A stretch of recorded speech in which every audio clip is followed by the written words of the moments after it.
Now, there was a time during the long Thatcher, Major, Blair, Brown years when it looked as if British socialism had been consigned to the dustbin of history, along with the donkey jackets so many of the militant left liked to wear. Even a real crisis of capitalism, the great crash of 2008, did not revive it. Indeed, Labour was replaced by a centre-right coalition.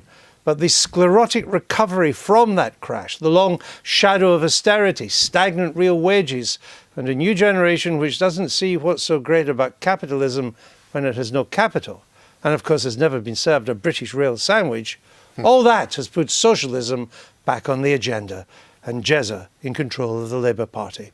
So are we on the brink of a new Red Dawn? Here's Paul Mason with his take of the week.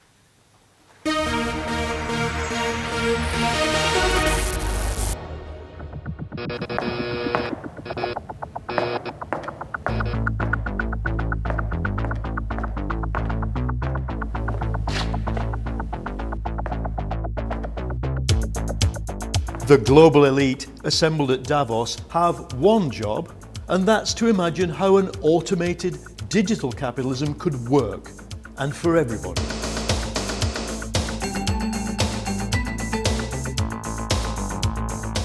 The capitalism we've got now clearly doesn't work. Sure, you can print $12 trillion and that will send stock markets and house prices soaring, but the long-term sources of growth like rising populations or better education are running out. And technological innovation, contrary to all the hype, isn't really contributing to growth we can measure. And that's because its main effect is to collapse the price of everything.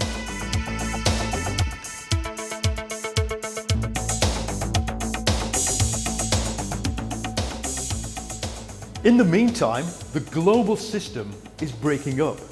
It doesn't start with trade, but with things like the internet or different encryption laws or even artificial intelligence where suddenly there's an arms race. Meanwhile, all over the developed world, people are losing their belief in mainstream politics, in democratic culture and even in the rule of law. If all you get from rising growth is rising inequality, that's going to get worse. That's what's driven Donald Trump and what's driving support for the far right in Germany.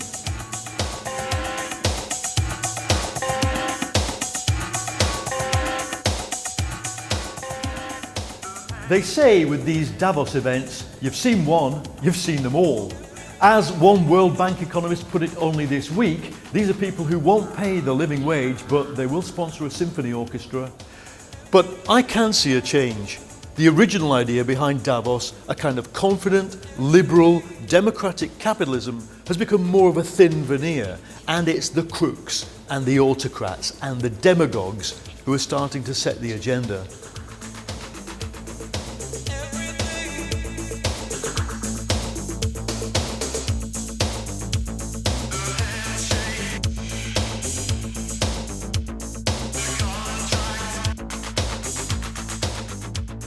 The choice facing people at Davos is find a new form of capitalism that stops driving inequality, or popular pressure is going to pull the global system apart and push politics to the extremes a lot.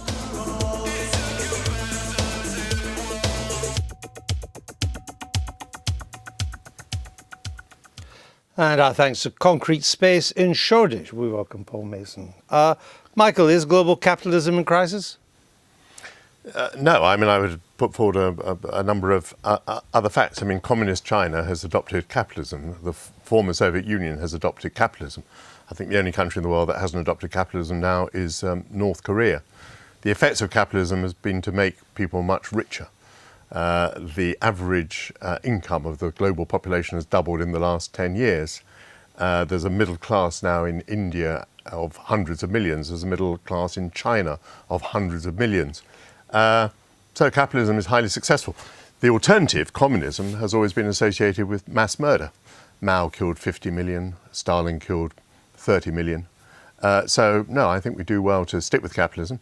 And capitalism has its ups and downs, but no, capitalism is very successful across the world. Let me get you to respond to that before I bring Chuka in. Yeah, I mean, that's why I wrote a book called Post-Capitalism, because people like me have no intention of trying to relive the horrors of the state command planning, forced march. Like the Soviet Union, China, etc. Although, you know, the Chinese Communist Party is quite popular among capitalists, of course, at the moment. No, the reason, I could be wrong, but the reason why I think I am not is that there is something special about the technology that we are trying to apply that is different to all the other machine technologies. It is an information machine acts differently, and as I said there in the VT, it collapses the price of everything. Now, my take on the crisis we're living through, it's not just a cyclical thing that a few banks got a few things wrong. It's a signal that that there isn't value coming down the line towards us from the future, such as the big tech companies think there is. The technology just really doesn't provide but is that a new crisis wave of technology rather than capitalism? Well, it will, because whether it's capitalism or communism, it has to adopt technology. Look, absolutely, but the problem about if technology does not create value, i.e. tangible GDP, monetizable value, then we've borrowed 70 trillion now? No, 270 billion is the global, no, it's got to be trillion, isn't it? It's trillion. Trillion, yeah. On the basis of what? On the basis of we pay it back in future through growth, and that growth has to be monetary, it has to be market. Let me bring Chuka in. Is capitalism in crisis? I mean, Oxfam said this week, really moving into the political rather than the charity stage, we're dominated by an extreme form of capitalism. Is that right? Did Oxfam used to be a charity once rather than a political organisation? I've forgotten that. It is still a charity. Oh, is it? Oh, sorry. It has charitable status. Yes, there is a crisis of capitalism. In a way, I disagree with both Michael and Paul. I disagree with Michael because his argument is, if you look at overall levels of poverty across the world, growing middle classes in Asia and Africa, etc., the numbers of people living in poverty have relatively reduced, and there is research to back that up. However, it ignores it's not relative. Absolute. Extreme poverty is not. Was people who fell into extreme poverty, and it's very extreme definition of poverty, accounted for 40% of the globe in the 1980s. Yeah. Today it's under 10%. Yeah, absolutely. So I totally accept that point. But what it ignores is actually the impact of inequality. And on this is where I slightly take issue with Paul's analysis of what's going to happen with this technology. The truth is, we don't know whether there's going to be a net increase or loss in jobs. I think where there is more research to back up a claim is that these technologies, I think, could exacerbate inequality. And I think the challenge for capitalism going forward is how do we ensure more people actually have capital, and how do you prevent the relative inequality growing? What I wasn't totally sure, actually, Paul, and I'm slightly abusing my position, is I wanted to ask you a question. Are you saying that you want a different form of capitalism, or do you want to do away with it altogether? Because, I'm a social democrat, I'm a Keynesian, I want the public and private sectors to work together. Look, both. In the sense that my prognosis in this book, called Post-Capitalism, is that the technology eats the market. I mean, that's in 3 words. The technology is going to eat the market over a century because it won't provide a renewable capitalism in the way that other waves of technological innovation have. But that doesn't solve our problem. We're not going to get post-capitalism in the next 20 years.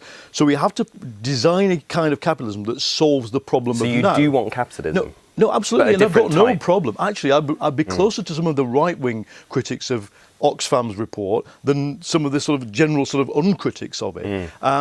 Because Marx once said, of course, that the bourgeoisie is obliged to continually revolutionise the means of production. That's what's happened. The problem we've got is, I think it is more built in than you maybe do, or you, Michael, the inequality within nations is demonstrably built in to the current model of accumulation. And I see that as half of what is driving the polarisation. I wouldn't disagree with that. I mean, I think there are different forms of capitalism, and they bake in inequality in different ways. And I think the other issue I had with your piece actually is, I mean, classically, I suppose on the left we look at inequality and economic inequalities, but also there are cultural issues here, which are some related to inequality and economic factors, but actually there's a whole, kind of culture war value discourse going on. All systems bring about inequality, and communist systems brought about massive inequality between the ruling class and all the rest. The difference is that in capitalism, the people at the bottom are always getting richer. They are participating in the wealth.